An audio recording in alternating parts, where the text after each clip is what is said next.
Let me start by saying my name is Scott Siegel, and this is the episode number 4 of the Savannah Jams podcast, broadcasting to you live from Tybee Island. Today we have with us John Branigin. He is the owner of Cockspur Productions, producer of a bunch of great tribute shows and other special shows here, not just on Tybee, but in the whole Savannah area, right? Do you ever get over to the Hilton Head area? No, I haven't made it to Hilton Head yet. But never in your entire life? Seriously, I've never been to Hilton Head. Are you serious? I'm serious. Oh, wow. I thought you were just joking. Okay. I live on Tybee. What's the point? Touché, sir. He sees Hilton Head all the time, probably from the beach. And that other voice you're hearing, that is coming from Mr. Eric Daubert's mustache right there. Well, hello, everybody. It's not Eric Daubert himself. It's just his mustache. But so we have Eric Daubert with us. We have John Branigin with us today. There may be a guest appearance by Mr. Matt Eckstine, I hear through the grapevine, hopefully. But thank you guys so much for your time. Good morning. Thank you, John. Thank you so much for having us out here. Oh, you're welcome, Scott. Glad to have you. So let's just jump right into it. I mean, I originally wanted to talk to John about just Cockspur Productions and all the special tribute shows that he's involved in, and then it kind of evolved into, let's get Eric Daubert involved, because you have, Eric, the upcoming tribute to Eric Clapton, correct? Correct, sir. It's going to be an amazing show. We are getting pumped up, getting geared up, learning this stuff, and very excited. And that's coming up on what date? Is it April 4th? It's April 4th. Yeah. What time? 7 o'clock. Tybee Post Theater. All right. Now we're just coming off of the John Prine tribute show that Matt Eckstine did at the Tybee Post Theater. That was Sunday the 16th. Were you performing in that one as well, or no? I was not. That was my son's birthday, so that's I had right. to. Yeah, you had mentioned we had to do birthday stuff, and so I was not able to do it. I did it last year with him, and had a complete ball, and we had a great time, and those shows are always a lot of fun. Yeah, before we get into that, let's kind of back up really quick. Sorry guys, I'm still kind of learning on the job. But now, John, I've known you about 4 years. We first met in the summer of 21. I went out when John is the former owner of the Cockspur Grill on Tybee Island, and now it's Calvin. Is Calvin still doing live music now? I haven't really heard. No, he hasn't done live music in a long, long time out there. I was going to ask you about that because I haven't heard anything about that. So we met summer of 21, I believe. I went out there and I met you and Spec out there at Cockspur Grill, and I remember talking about live music, and I remember you saying, "Oh, I just let Daubert handle all that." Well, it sounds like you trusted him enough for that. So how long have you guys known each other? How long have you been friends? Talk a little bit about your relationship. Well, maybe one day we'll be friends. Well, no one knows this, but John's really my dad. Just kidding. No, we've known each other about 4 years, I'd say. 4 years. We did live music 6 days a week at the Cockspur Grill. And, Eric, on his off time, would sometimes come in and hang out.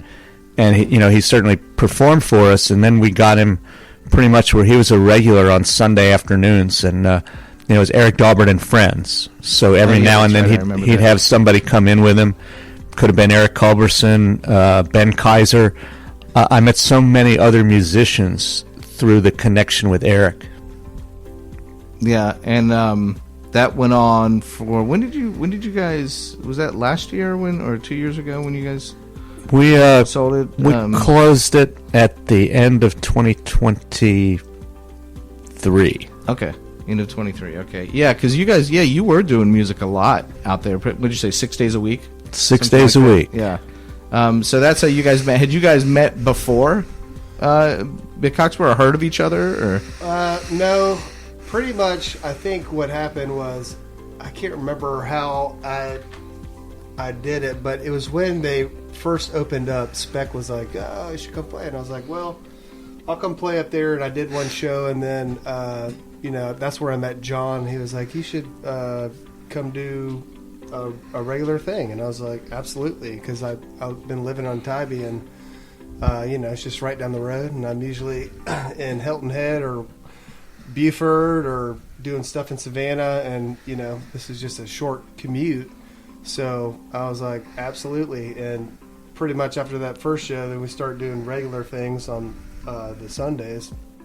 And, I did a couple, every once in a while I do a weekend up there. But, after, like you said, after a lot of my gigs, not a lot of them, but, once in a while I'd come in there and hang out and, when I had some free time or whatever. And that's kind of where we, built a friendship and just kind of been going on that ever since. And, we love John for what he's doing for music and the way he supports it.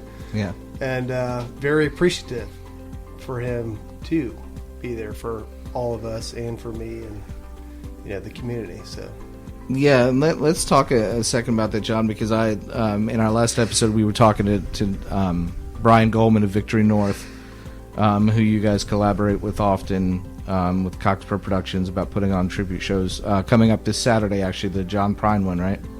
Or no, this is the Lost Highway, the tribute to Hank Williams and the golden age of country music. Yes, that one. So now we were talking about it, and I think I joked to you on the phone the other day. I said in the 3 episodes we've done so far, you and Brian's name have come up more often than not. You're like the common denominator. You're like the glue that holds the music scene together, John. But I'm joking about that. But you are. I mean, you are known as a great lover of live music, a great supporter of live music.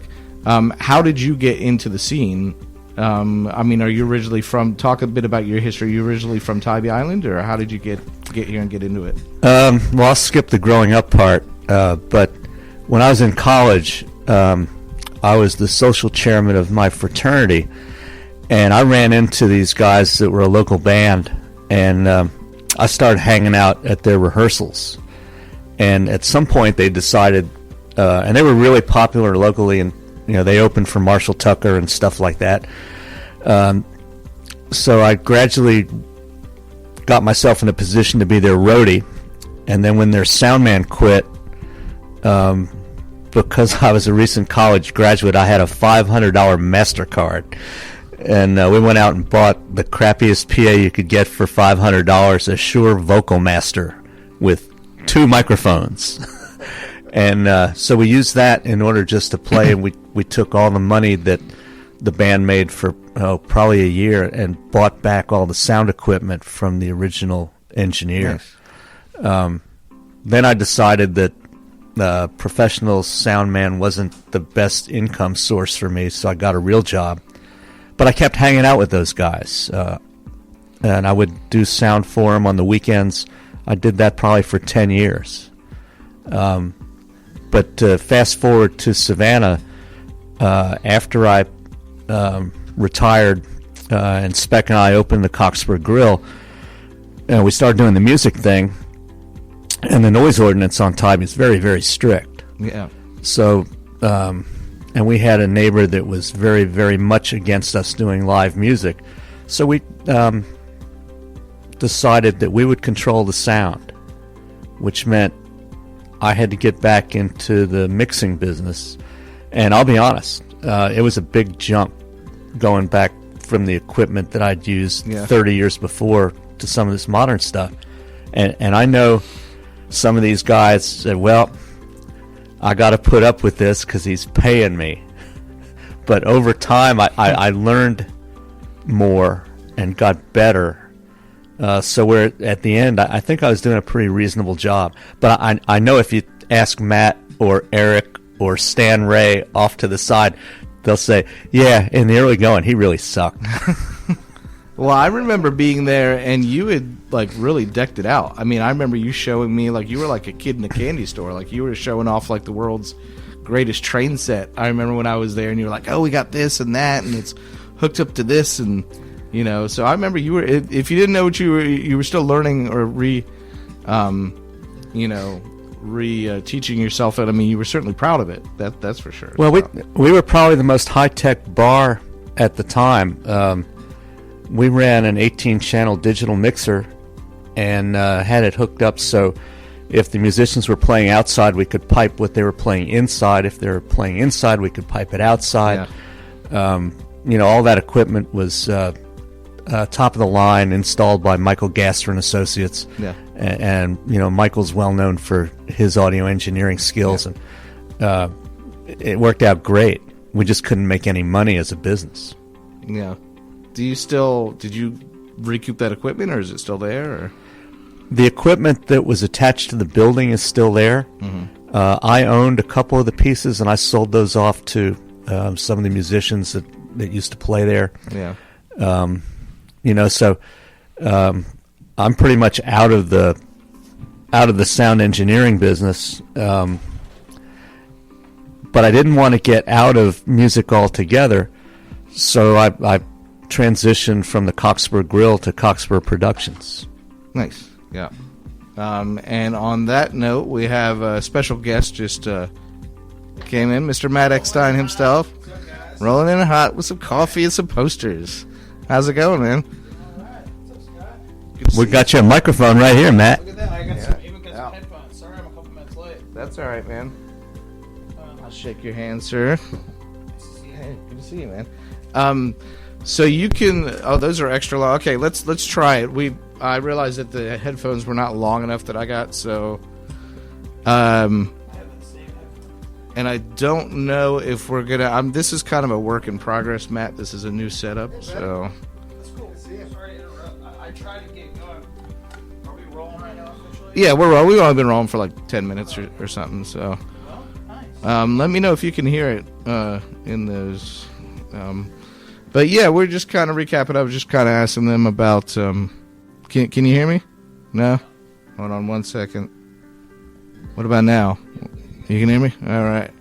Yeah, I just kind of recapped. I mentioned how just introduced everybody, and I was asking them about their friendship over the years, how they met, and then we were talking about Cockspur Grill a little bit, and John's engineering skills there, and Or lack thereof.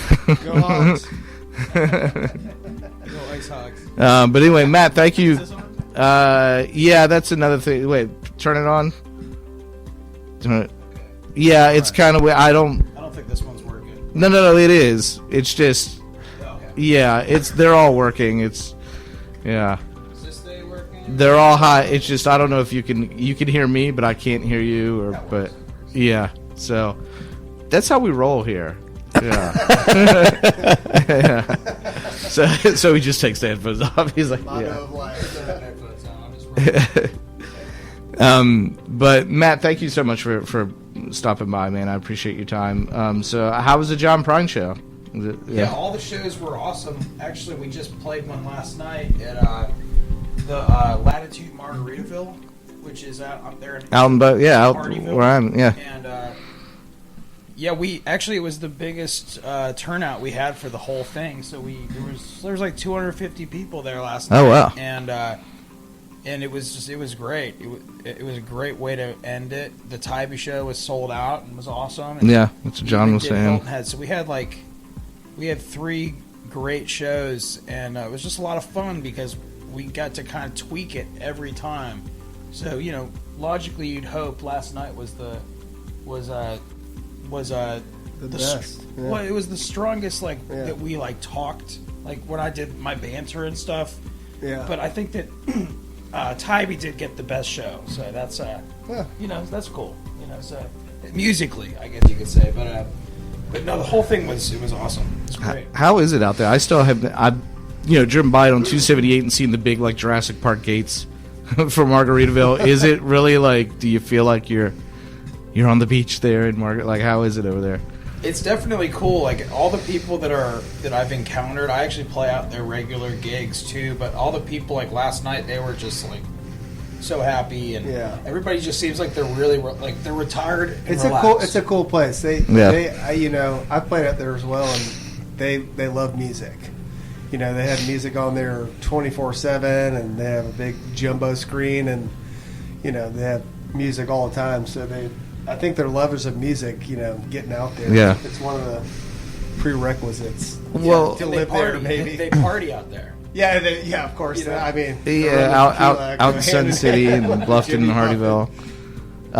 Now, Matt, so we talked on the phone about a week or two ago before the John Prine show, and we were I had mentioned, I think, to all of you guys about I wanted to touch on the tribute shows and how there's been so many of them coming up. I remember a few years back it was maybe just like once, once every 6 months or maybe once a year. Now it's like, once a month or something. And we were kind of touching on that, Matt. And I said, I'm just kind of worried. I don't want it to get, saturated. And you had mentioned how, you don't want it to get either. And if people are not doing it for the love of it, then it's, so talk a little bit about that and about just the love of doing them. I don't really feel that way about it being like saturated or I think that. No, I don't want it to get that way is what I'm saying. Yeah, I got you. I think that at the end of the day, everybody wants to be a part of a community.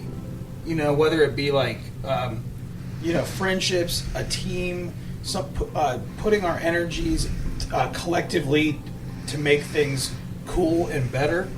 And the music community that we have is no different in the Low Country, Savannah, Tybee. And this it is working. People like these shows, the people love them, that we talk to, the music fans love them. Us doing them, like personally, I take a lot of pride in putting these things on and together because I know that they're great products. The musicians are happy. They, it's something different than just like playing gigs. And, as far as it goes, like, I think just if like Eric has a passion for Eric Clapton, and it's like, okay, it's your turn to drive the bus. And, I think that at the end of the day, I encourage everyone to, if you're very passionate about something, this is not a bad way to keep things happening that are cool, because that's what we want as a community here is like, and I'm speaking from the musician side, but I also see that it's hard to argue when you're selling things out, like that people want it and they like it. And, it's just with, like, I write songs, Eric writes songs, like, and, it's harder to get folks out to see, like, let's just use me an example, like, I'm doing an original showcase. It's like, how many of those can I actually do a year to the same group of people? But I can do one of those shows a year. I can also do a John Prine show a year. Maybe I could do a Paul Simon show. So it's just like, I think it's positive, Yeah. I think as long as people are passionate about it, and it's like, you gotta, at the end of the day, we are selling a product, a good time. Right. Yeah. And that's the most important thing. It's like, that's kind of my 2 cents on that. Yeah, no, I appreciate it. Yeah. Well, I have a little bit different perspective, and Brian touched on it during the last podcast, Scott. I get hit up to support just about every one of these things that comes along. And this John Prine show was the first one where I made any money. And the only reason I made any money was because I rented the theater. I got a portion of the ticket sales, right? So let's contrast that with this Hank Williams show coming up this Saturday. I have no skin in the revenue game, right? I'm a supporter, a sponsor, but I get nothing back from it. And I'm fine with that because I love this stuff. I know Eric Britt really well. I know just about every musician playing in that show, just like I knew everybody playing with Matt. I've known Matt for 4 years, like Eric, right? So I'm happy to support these guys in what they do. But, I have a limit to how much monetarily I can toss into this thing, right? So there are people that have come at me that I don't know very well, and I just say, no, I can't do this.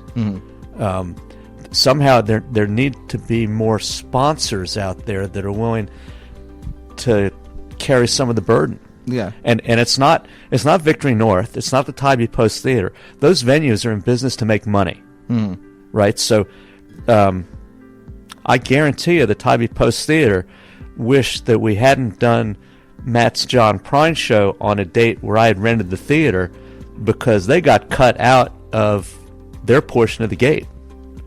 that their revenue from this show was the rental fee they charged me and the concessions, and that's way less than if they had brokered a deal directly with Matt.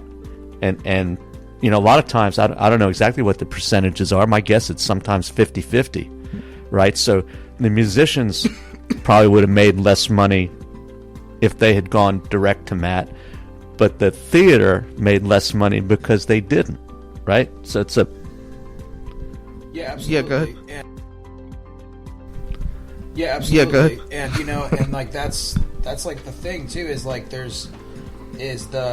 and thank you, John, for, you know, like being such a huge supporter of music in general around here, and me personally, my shows. But yeah, that's the thing with the sponsors is that a lot of times when you're doing this stuff, and that John Prine should just happen to be a different circumstance. But usually it's like, okay, you start looking at the numbers with these things, because everyone is working, so everyone must get paid something.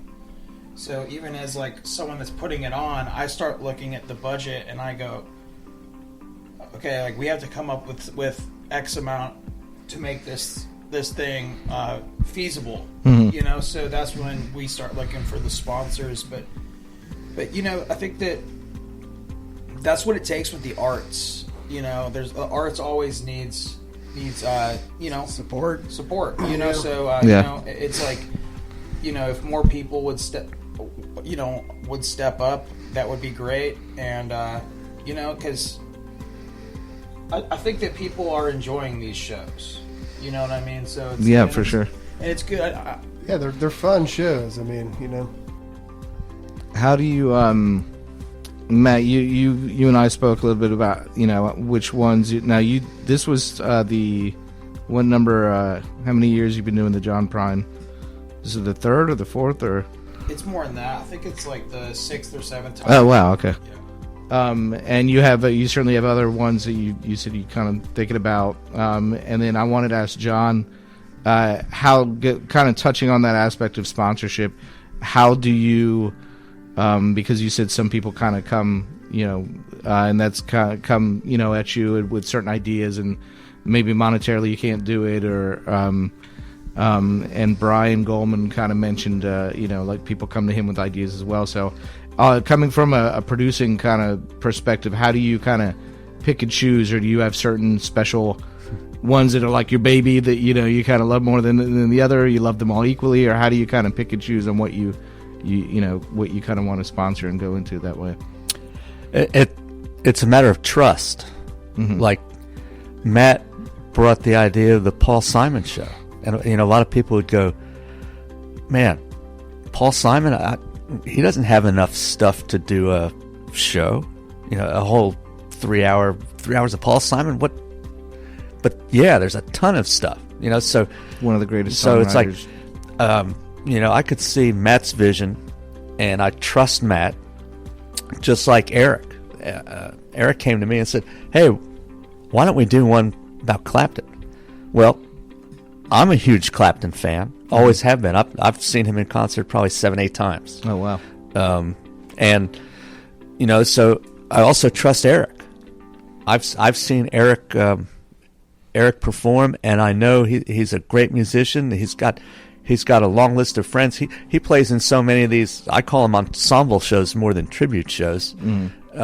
I don't know where I came up with that name. I just well, yeah. You know, there are tribute bands that tour the country doing Tom Petty, Allman Brothers. They dress up like it. Too. Yeah, and they some Eric is dressing up like Clapton. Glasses, as opposed to as opposed to Evan Rose looking like Simon Garfunkel. but yeah, whatever. But you know, so I knew that Eric would put his heart and soul into it. Mm-hmm. You know, Ray Lundy hit me with the Traveling Wilburys show, mm-hmm. and you know, sure, Ray, I'll help with that. I if I don't know the person and I don't get the feeling that they're passionate enough to put the time and effort mm-hmm. into pulling it off, I back away. Okay, so it's a lot of it's like an instinctual trust kind of gut Sure. Okay. You know, if you have a great musician doing great music, you know it's going to be a great fun show. If you have somebody that's basically just doing it for the money, it's going to be terrible. Well, Matt, you kind of touched on that when we were talking, like you said, about like when people stop doing it for the love of it and start only doing it for the money, then you were like, I don't want any part of it, you know. Or, yeah, but there's not even like that much money, really. Even though, like, if you take good care of everybody, you know,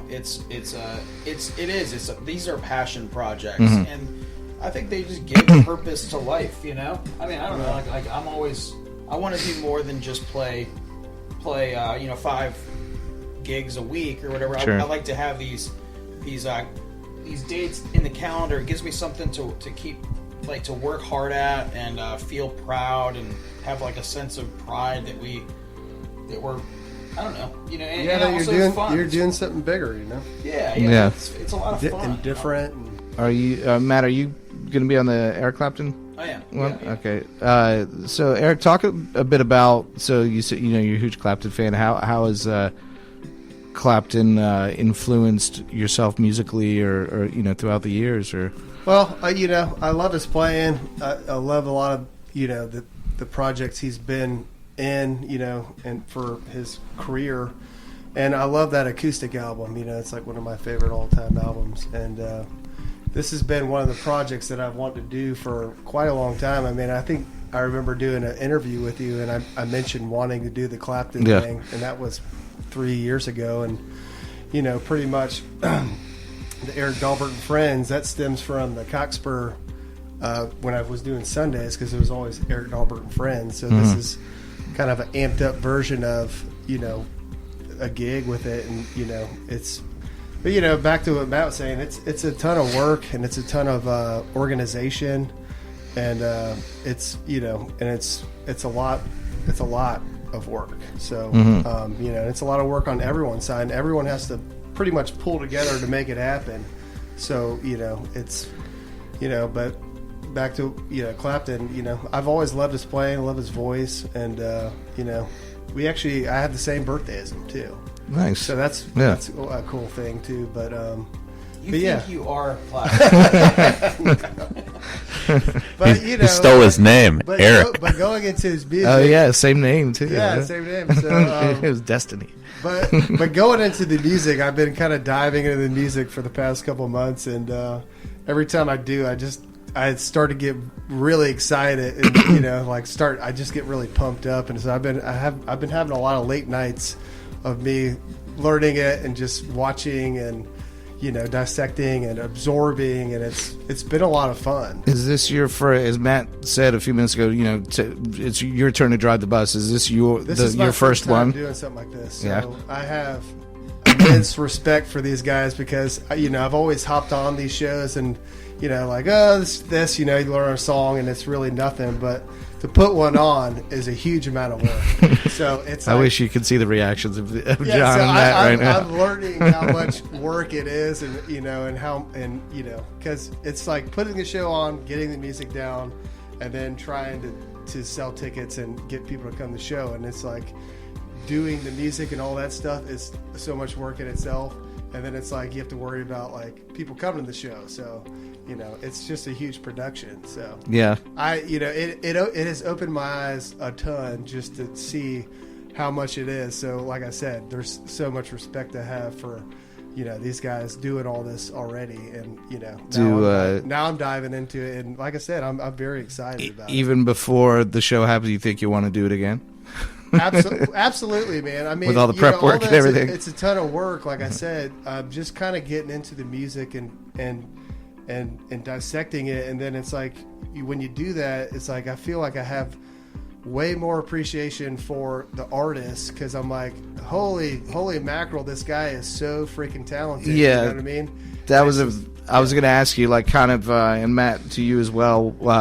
When you are the showrunner, when you are the bus driver, how do you pick and choose like that? Is it kind of like John was saying, like kind of just like a trust thing, or do you say, oh, hey, I've never worked with this person before, maybe we'll give them a chance? How do you guys go about with the selection process like most that? of the people in the Clapton show are people that I've known and have played with before and are established musicians around Savannah. Mm-hmm. So, and I've talked to a lot about them, and, I trust them, and I know they're great players, and I know they're going to do a great job. Well, I guess that would make more sense. The trust thing is, you don't want them to F it up. Yeah. So, you want people that you trust, Right. that you've worked with before, that But you can rely on. A lot of it is really organization and making sure that the music's done, and making sure everyone's pretty much on the same page of it. Mm-hmm. So that's a lot of the work in itself, and then trying to organize everyone to be for a rehearsal, because you're dealing with so many different people and so many different schedules, families, and and it's you're taking people away from things that they probably Sure. should be doing instead. John, where you look like you were going to... Well, so I've sponsored a lot of these shows over the past 2 years, and I always go to them. The last couple, I've popped in and caught a little bit of some of the rehearsals, and I'm always amazed when it comes to showtime. It's like they might have 2 or 3 rehearsals. Sometimes it's just the backup singers, and the rhythm section. Sometimes it's the full band. But then it comes to the night of the show, and it's like I'm always amazed. It's the musicianship is like they've been playing this material for a couple years together. It's so tight, and that, to Eric's point, that speaks to the quality of the musicianship. Guys like Ryan Kelly. People don't. They're starting to recognize him now because he's in just about every one of these shows. He's incredible. Hardworking guy. He puts the time in and nails it. And you got to have when you're putting these things together, like, you got to make sure that you have the right band together, because you're only going to be as good as your band, And then just you learn over everyone that I've ever used for all these shows from the get-go have always just been incredible, people to work with.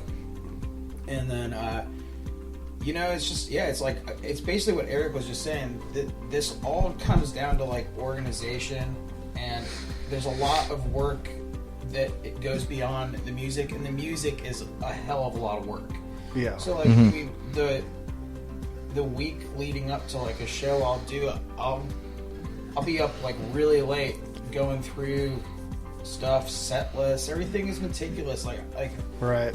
I love to kind of leave no stone unturned with these things. Yeah. So that's kind of, you're just as passionate about the prep work as you are, I get, you have to be, right? The work is the fun. Yeah, okay. Like the work is the fun. These rehearsals, when you get together, it's like, that's a really special thing that everyone's, like Eric said, making the time to put into this thing, because that's the most precious thing we have, is our time. Right. And if you have a family, there's people I know they're missing. They're missing things to be a part of these shows, too. So it's like, you gotta just treat people really awesome, and like, we all lose our cool sometimes. Like, it just happens, But like, for the most part, everything, if you got the right people, it's gonna work. But I wanted to say something about Eric, about since this is his first one, like, I get to be the guy that brings the bottle of whiskey to your show. Payback! Payback! Yeah. Eric brought a bottle of whiskey to one of my shows years ago in Hilton Head, and a bunch of people got hammered. Remember that? I do. That was a Prime show in Hilton Head. Was it last year or the year before? The year before, I think. It was all in good faith. I was like, I'm gonna do that too. I was thinking about bringing one myself, but I was like, I don't know if this is a good idea. See, that's why I only bring beer and wine. I specifically left off the bottle of tequila on Sunday's show. You left it back there? No, I did not bring one. Yeah, I know. Yeah, no, for obvious reasons. Right. So that I was going to ask that. Is it like? 'Cause, I don't know if you guys know. Like SNL just had their 50th anniversary, and I know that they have a big after party. You know, like is that kind of how it is? Like in the green room, like after the shows. You know, I mean, just this sense of relief, like yeah, it's a sense of accomplishment and probably relief that it's like, all right, we did it. You know what I mean? Yeah. It's time to let loose a little bit. So yeah, absolutely. Is there a certain memorable after party that you guys remember more than others, or what happens in the after party stays? For me, I'm usually so tired. Yeah, but like I do like to go and have a few drinks with anybody. Like I like to go to a bar or something. Like we went to the Dog House, the old Cockspur Grill after this last show and that was fun. There's $4 pitchers. Yeah, that's cool. I haven't seen a pitcher. Yeah. Since college. Yeah, the after parties are good as long as you don't have to drive a long, or drive home if you've been drinking, and so it's. It's always one of those things for me. It's like, so since the Clapton thing will be on Tybee, we're going to blow this thing up. Stay in the RV. Yeah. You guys can get a bunch of tents so you're on campus. Now, Eric, I know you got to run here pretty soon, but since I got Matt here, I was talking about how your relationship with John and how you guys met. Now, I know Matt. I kind of met you guys around the same time, about 5, 6, 7 years ago, something like that.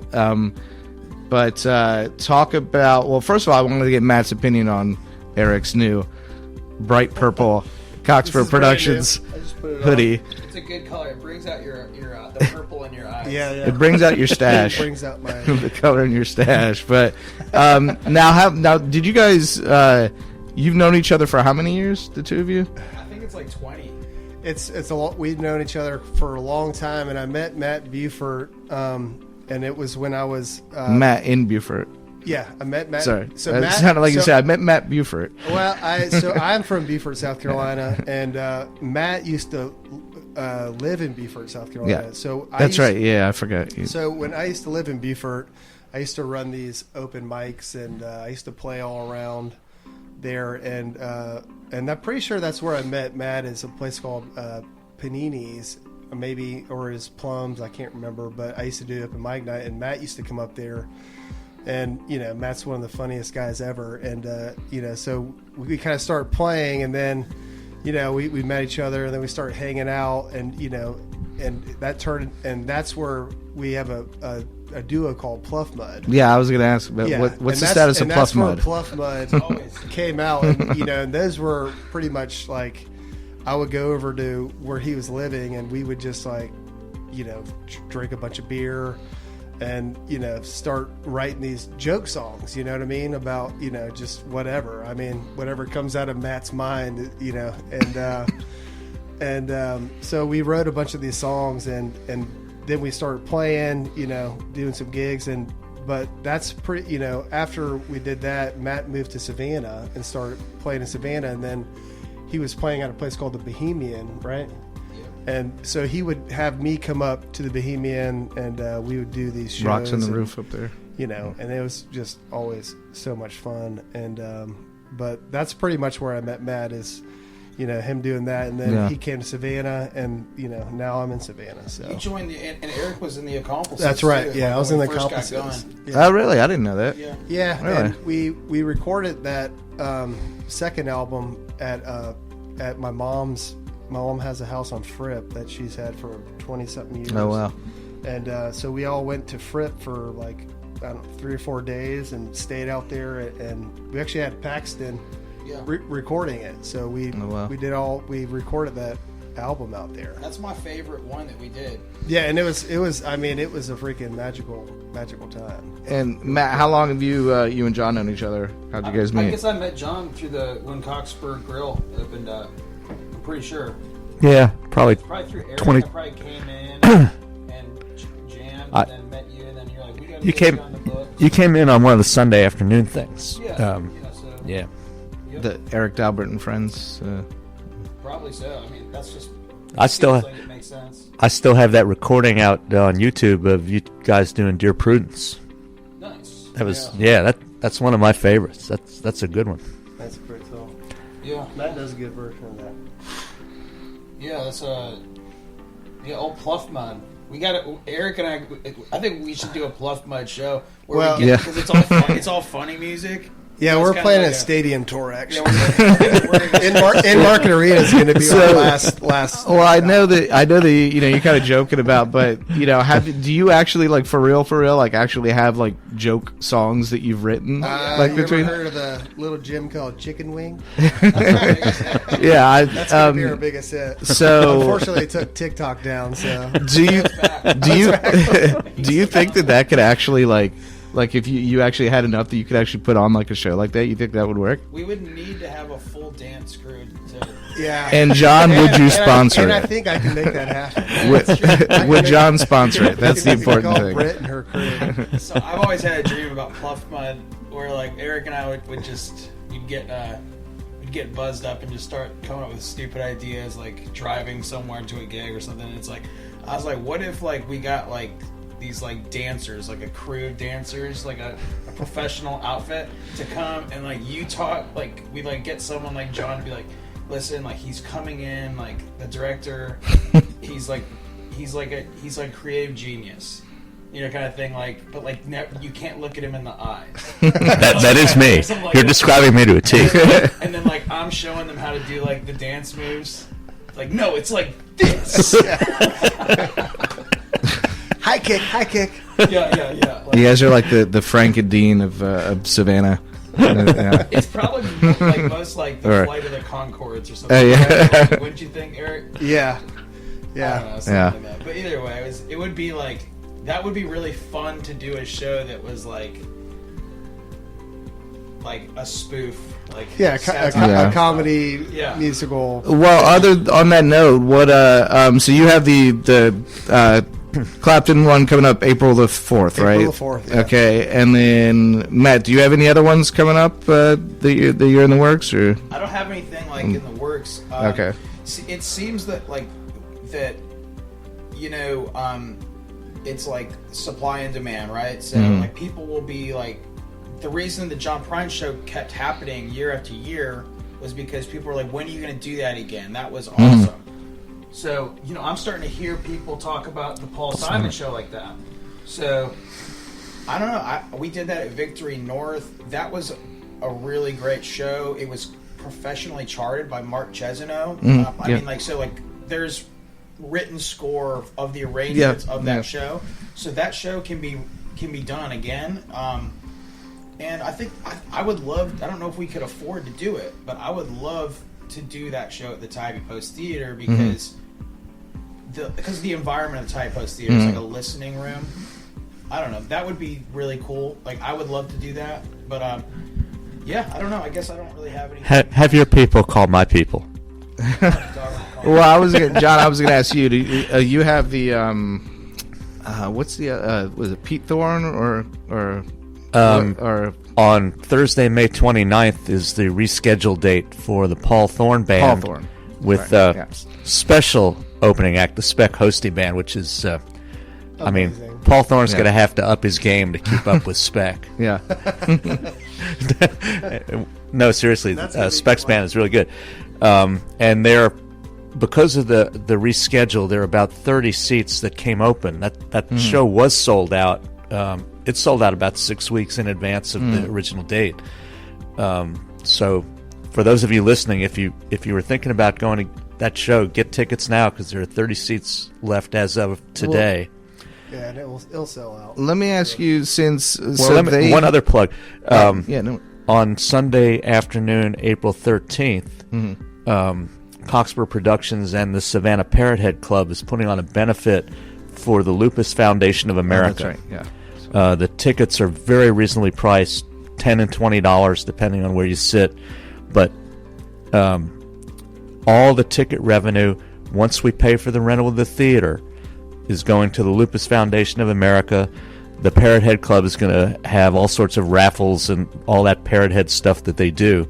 It's going to be a lot of fun. Live music by Jason and Krista Sloan, who are playing under the name the Boat Docks Okay. for this show. So it's going to be a lot. I'm sure they'll have some people playing with them, right? I keep my nose out of the musicians for all these shows. I don't bother Matt with who's playing. I don't bother Eric with who's playing. I don't get involved in the set list. That was kind of going to be my question to you. You know, these are obviously deep-rooted passion projects for the artists. What about yourself? Like, do you not talking about producing them, but like, do you have one that you want to put on? Like one that's going to be your baby. Like I was joking with Matt, and everybody knows I'm a big P-Funk fan, so I want to do a funk one, to George Clinton, probably Funkadelic. Probably ABBA. So so do you have one that you would like to do? Captain and Tennille. That's going to be your baby. Captain and Tennille is right up there for me. Yeah, because Tennille is really a mispronunciation of Tennille, Georgia, which is right up the road. And that's a true story. Yeah, did not know that's that. for real. So Captain and Tennille. Okay. So no, being serious, that would be the one that you would want to do? Or? No, Okay. I honestly, my musical tastes bounce around so much. Mm-hmm. Like, some of the new artists don't have enough material to do. Though I keep pushing Eric to add some of that stuff into his regular gigs. Like, one of his crowd favorites now is S.O.B. by Nathaniel Rateliff and the Night Sweats. And he wouldn't be doing that song if I hadn't pushed him into it. That's right. Yeah, it's so, good. I'll think about it though, Scott. Yeah. I don't have anything top of mind though. Yeah, at the end of the day, like you talking about what you're saying, Scott. Like, I want to do this one. That's the biggest thing is the person that wants to do it has to do it. Yeah. Oh, yeah. You because mentioned it's that. so much work. Yeah. Like, Yeah. I mean, like, you can only like, even Eric, I'm watching you like with the rehearsals. It's like it's really difficult to get all to these get people everyone to show up at Sure. the same time. Yeah. Like, you really have to be flexible. Like, I usually have to sometimes I have to cancel a gig that I have to accommodate. Well, yeah. I've had this is way in advance. I'm doing that too. Yeah. But because you're like, well, this didn't line up with my schedule, but I have to now adapt to. You have to adapt to. Sure. Yeah, absolutely. Yeah. So that's really what it boils down to. At the end of the day, it's like whoever's doing it, like John, if you did it, like it would. I imagine it would be kind of hard because you would have to see the right musician and be like, you're gonna be in charge of this. You know what I mean? Exactly. I would have to sell it to somebody who had the same passion for that artist, and that's hard. Now it's easy to go to one of Matt's shows, his single or duo things, or Eric or any of these guys, and say, hey, this would be a really cool song for you to learn, and they can put it into their normal set. Because I'm not speaking for you guys, but I'm sure you get tired of playing the same stuff 5 nights a week. So every now and then getting a new song in the mix is good. That's key. And especially if you get something that is currently semi-hot with the crowd, it just boosts the energy. It makes the show, makes their gig fresh, and the audience has a good time and all that stuff. But for me to go out and pitch Ray Lundy, let's do a Rolling Stones show, and Ray goes, no man, I'm just not into the Stones. It's not going to work. Yeah. It's a good Ray Lundy impersonation, by the way. Not really.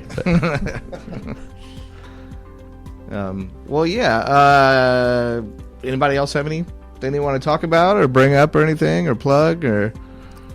Well, I think we all need to plug Savannah Jams. Well, what a great site. No, Man, I appreciate that. You've been constantly pushing the ball forward ever since I've known you. Yeah. And it just keeps getting better and better. So I appreciate that. Thanks for your support of all the local musicians, Scott. You're doing a great job. I'm trying. Thank you, Scott. I'm trying. Yes.